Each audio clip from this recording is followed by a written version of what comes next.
Hi, my name is Pat Sylvester. I'm a pulmonary and critical care physician here at Decatur Memorial Hospital. It took me a little while to figure out what in medicine I wanted to do, and it really found my home and my people, so to speak, in the ICU during my time as a resident. And so I already knew that was a place that I really saw myself working long term.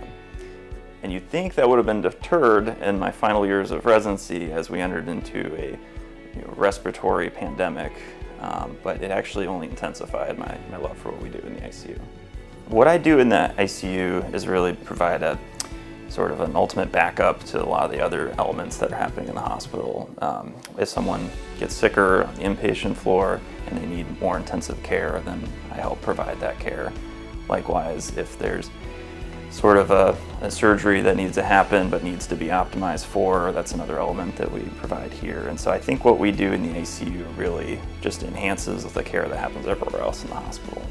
My approach to interacting with patients and their families, because it's often the latter that I'm really talking to in the ICU when someone's really, really sick, is just thinking about how I'd want a doctor to update me about my loved ones. So the bulk of that just comes in honest, straightforward communication.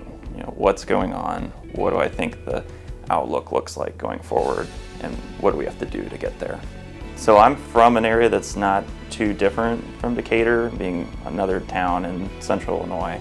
And so I think I can really appreciate that tight-knit relationship of everyone in the community, including the hospitals. And so what I hope to do is sort of understand that dynamic and leverage that, and just realize how much support exists for our patients when they're here, even especially if they're in an ICU setting like this.